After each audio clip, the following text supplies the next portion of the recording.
What is up, my friends? It is Thursday night. It is the late night agenda, and you are all very welcome along. Tonight, I am going to be focusing on one player and one player only, and that is Dominik Szoboszlai.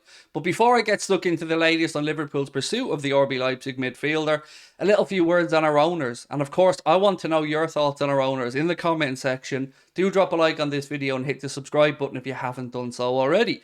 So look, where are we at, and why am I moaning about the owners once again? Well, I was looking at Sky Sports News earlier on, and they had somebody on from Transfer Deadline Day, a gentleman by the name of Mark McAdam, and he said, Liverpool are working under very tough financial restrictions this summer. Now, contrast that to what we were told building up to this window. We were told that the funds would be available for a rebuild, that there was a war chest there, that the possibility of investment meant that FSG would pony up the dough, and we were told that this was going to be probably the biggest window in a generation, one of the biggest windows in recent memory, and certainly, in my opinion, the biggest window since Jurgen Klopp has came to the club. And yet again, we're being lied to. We're being sold a pup. We're being told one thing and another thing is getting delivered. And I'm absolutely sick to death of it. And I wonder, if you are somebody who is pro FSG, what will it take? What is it going to take for you to realise that they have absolutely zero interest in Liverpool challenging for titles? They are only concerned with one thing, and that is the bottom line. They are spoofers, they are charlatans, and they need to be ran out of the club this summer if they don't step up and actually back a generational manager. A manager who has shown with any funding he can deliver. But once again, we're being told we can't afford a £60 million Barella, a £60 million Szoboszlai, and that we may have to wait to the end of the window to see how things work out. That is a contrast to everything that we've heard from our manager. Our manager and anybody close to him has always said, Liverpool don't want to get dragged into bidding wars. Liverpool don't want to go into deals that are going to take a long time to resolve and drag out through the window. And Liverpool want their recruits in early.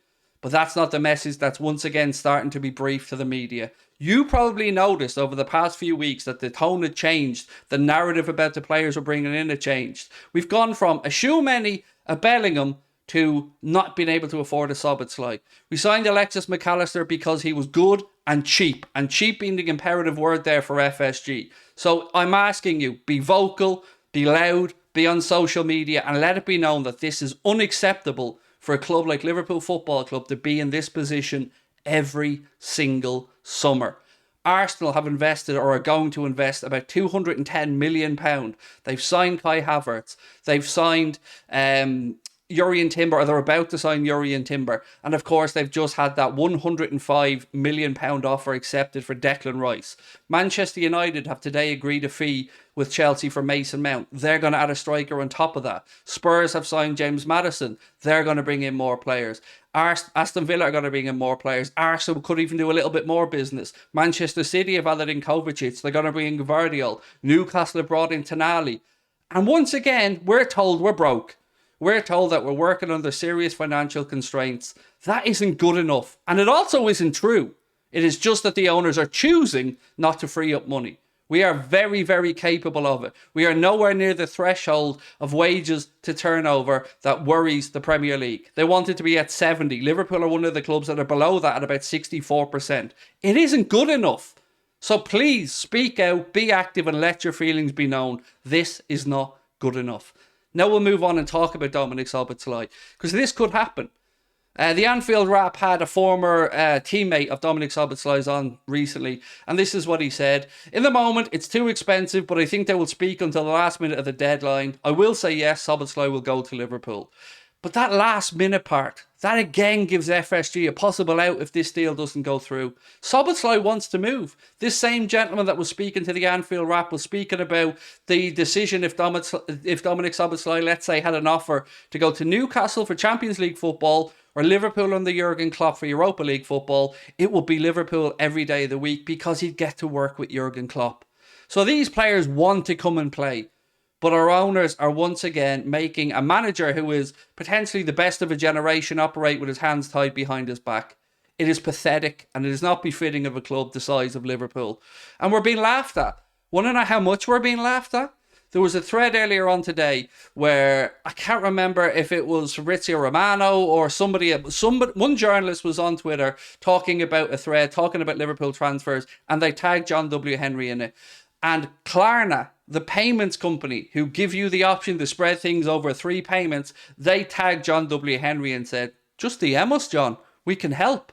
That's how pathetic we are. We're having the piss taken out of us by payment companies now, because even they know that John W. Henry is cheap, that John W. Henry is a charlatan, that John W. Henry has no interest in Liverpool once again being competitive. It's pathetic. We deserve better. We need better. Now, what do we know about Szoboszlai? We know he has a £60 million release clause that runs out tomorrow. So what does that mean? Well, it could mean one of two things, I guess. It could mean that Leipzig are willing to negotiate because they haven't got this fail-safe of saying, that's the number, that's the only number, pay that number, oh, we've no interest. So maybe that's a case. Or they could ask for more money. That is, of course, their prerogative as the selling club. But the player wants to come to Liverpool. The player's starting to let it be known he wants to come to Liverpool. So it's up to us to get the signing done. But how can we be operating with financial restrictions? How? It doesn't add up. Look at it again. I go back to Arsenal, but they've made these signings on top of just giving Saka a deal worth over 300 grand. So again, I'm going to ask, how do we have no money constantly? How are we the only fan base that every single summer gets lied to and sold a pup? We're told the funds are available. We're told there's going to be a war chest. Now there's not even a piggy bank. Do you think this is acceptable for Liverpool Football Club? Now, keep in mind, we're coming off a season where we failed. We failed to qualify for the Champions League. We failed to do the bare minimum that's expected of this group and that manager.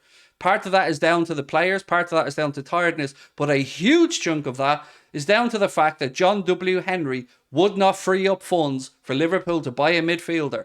And we went through the season without any legs in midfield. We went through the season relying on Stefan Bajcetic and Curtis Jones. That is not acceptable and not good enough and not fair on those young players who are only making their way through and making their way in their career themselves. So once again, I'm going to say to you, my friends, be active, be loud, be forceful, do not be abusive, but let it be known, Liverpool Football Club and our fans will not accept this. We will not accept the constant manipulation. We will not accept being constantly lied to.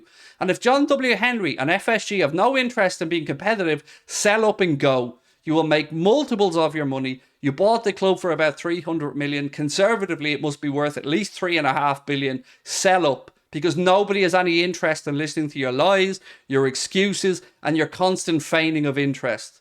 Leave, go, piss off, sell. You are not wanted. Liverpool fans have had enough. Go. And if you are somebody that defends them or somebody that won't speak out, then shame on you. It is time to put the pressure on. We cannot waste Jurgen Klopp's tenure as Liverpool manager with these absolute spoofers in charge.